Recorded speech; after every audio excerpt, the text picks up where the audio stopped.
Shalom, selamat pagi buat kita semua. Mari sebelum kita mendengarkan dan merenungkan sebagian dari firman Tuhan, mari kita dalam doa, kita berdoa. Terima kasih banyak ya Bapa atas penyertaan-Mu.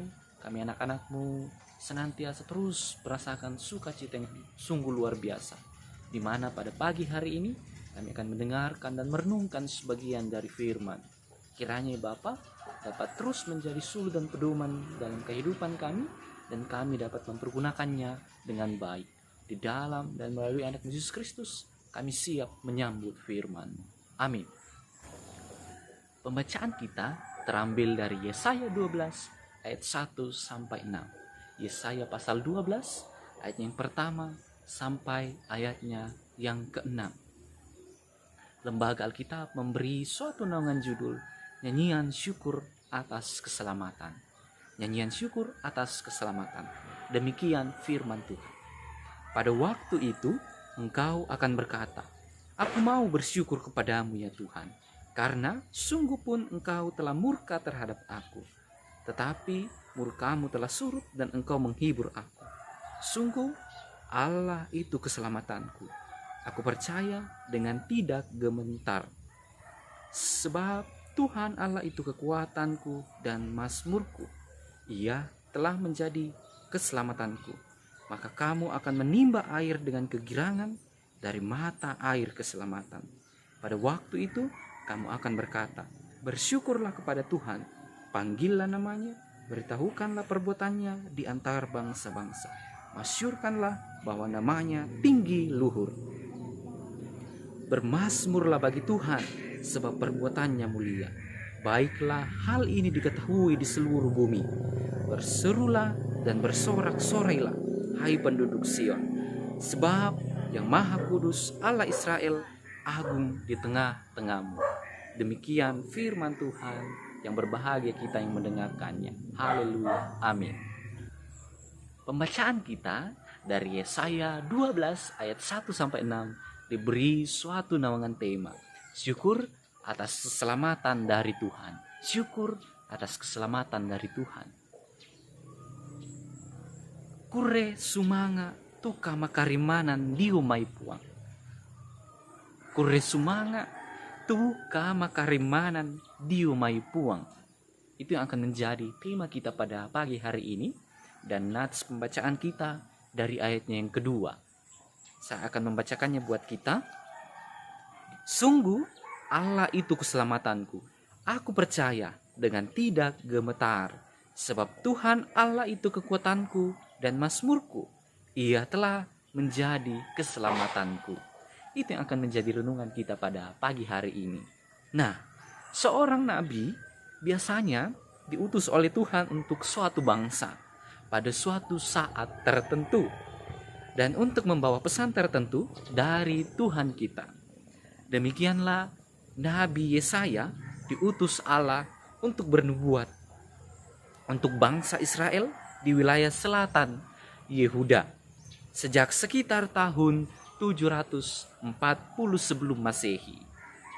Nah, di mana selama itu pemerintahan raja-raja Yotam, Ahaz, dan Hizkia.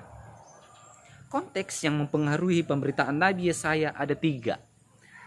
Yang pertama, perang saudara antara Yehuda atau Israel Selatan dengan Israel Utara terjadi tahun 733. Kedua, runtuhnya kerajaan Israel Utara pada tahun 722. Ketiga, terjepitnya Yehuda dan tetangga-tetangganya oleh kekuasaan Asyur. Salah satu pesan Yesaya yang menonjol dalam pembacaan kita ialah berita penghukuman Allah bagi umatnya di Yesaya 6 ayat 19 sampai 12. Jika mereka tidak sungguh-sungguh mempercayai Tuhan Allah mereka, umat Allah akhirnya dihukum karena mereka lebih takut kepada ancaman musuh-musuhnya daripada mempercayai Tuhan dan mempercayai hidup mereka kepadanya. Nah, secara manusiawi, ancaman di depan mata memang amat menakutkan. Pilihan yang paling mudah ialah taat dengan segala risikonya kepada tuntutan dari pihak yang mengancam. Sama halnya kita di Indonesia. Kita selalu mempunyai ancaman melalui teror-teror ataupun melalui dari ancaman pembunuhan. Nah, demikian dengan orang-orang Yehuda atau Israel Selatan. Pada zaman Raja Ahaz, ketika diancam oleh koalisi Aram dan Israel Utara, telah memiliki berpaling minta bantuan kepada Asyur daripada menerima dan mempercayai Tuhan sebagai Nabi Yesaya untuk tidak takut dan tidak takluk kepada Asyur. Risikonya ialah bahwa bangsa Yehuda ini ditawan ke Asyur. Di sana mereka mengalami banyak diskriminasi karena mereka adalah bangsa-bangsa pembuangan. Nah, apakah kita pernah mengalami semacam hukuman Tuhan selama tahun 2020 ini? Atau mungkin kita tidak sampai ingin menyebutkan sebagai penghukuman Tuhan, tetapi ya, kepahitan-kepahitan hidup. Kepahitan-kepahitan hidup ini tiap orang bisa berbeda-beda. Tetapi yang bisa dipastikan ialah bahwa tiap orang mempunyai semacam salib dalam hidupnya. Kita masing-masing mempunyai salib yang harus kita pikul. Sebaiknya kita di sini terus mengandalkan Tuhan dalam memerangi apapun, dalam kita memikul salib yang Tuhan berikan. Nah, seberapa mampu kita telah memikul salib kita sendiri? Atau jangan-jangan adakah orang lain yang kita minta untuk memikul bagian kita? Hanya ada satu pasti mampu menolong kita, yaitu Allah. Yang kita butuhkan ialah percaya kepadanya dengan sebulat-bulat hati tanpa keraguan satupun. Beriman kepada Allah berarti mampu menerima bahwa Allah itu sungguh berkuasa atas kehidupan kita. Mampukah kita menerima bahwa tidak ada kekuatan lain yang lebih daripada kuasa Allah sendiri? Keselamatan kita terletak dalam iman seperti itu. Hanya iman yang mampu membuat kita bisa berkata seperti ayat 2 dari perikop nats kita. Sungguh Allah itu keselamatanku. Aku percaya dengan tidak gementar. Sebab Tuhan Allah itu kekuatanku dan mazmurku. Ia telah menjadi keselamatanku. Jadi apa yang pantas kita katakan ketika kita dalam keadaan sehat seperti ini untuk mencapai lagi saat-saat terakhir tahun 2020?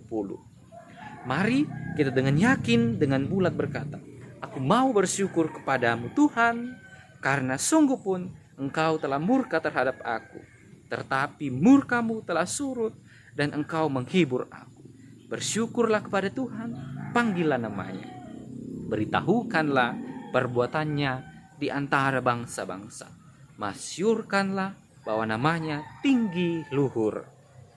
Bermasmurlah bagi Tuhan, sebab perbuatannya mulia, baiklah hal ini diketahui seluruh bumi. Berusahalah dan bersorak-soraklah, hai penduduk Sion, sebab yang Maha Kudus anak Israel agung di tengah-tengahmu. Dengan mengucap syukur atas keselamatan yang telah kita terima dari Tuhan, mari kita berkata, selamat meninggalkan tahun 2020, masa depan kita ada di dalam tangan Tuhan, kini dan selamanya. Nah, hidup kita tidak dapat ditebak. Pada suatu hari kita merasa gembira, kita merasa senang, kita merasa kaya, kita merasa hidup, dan pada hari berikutnya kita akan merasa sedih, sakit, miskin, dan mati. Lalu siapakah yang dapat kita pegang? Dengan siapakah kita dapat merasa aman? Kepada siapakah kita dapat terus percaya? Hanya kepada Yesus Sang Kristus. Ia adalah Tuhan kita, gembala kita, gunung batu kita, pengungsian kita, sandaran kita, penuntun dan sahabat kita. Ia datang dari atas untuk tinggal bersama kita. Demikian firman Tuhan. Kiranya syukur atas keselamatan dari Tuhan terus menaungi kita di akhir tahun 2020 dan terus akan menaungi kita di tahun baru 2021. Firman Tuhan menyertai kita sekalian. Amin. Firman Tuhan. Sungguh luar biasa firman Tuhan yang kita telah berdengarkan dan yang kita akan beritakan kepada orang banyak. Karena itu, kita telah mendengarkan dan merenungkan sebagai dari firman Tuhan. Kita bersyukur, kita satu dalam doa, kita berdoa. Terima kasih banyak ya Bapa atas penyertaan-Mu. Kami boleh terus menyatakan pujian kami, ungkapan syukur kami melalui firman kebenaran. Kiranya Bapa, keselamatan yang hanya daripada-Mu terus menaungi kami di tahun 2021 yang akan datang ya Bapa. Bapa, inilah yang menjadi doa ungkapan syukur kami. Melalui anak-Mu Yesus Kristus, kami telah berdoa dan mengucap syukur hanya kepada-Mu. Amin.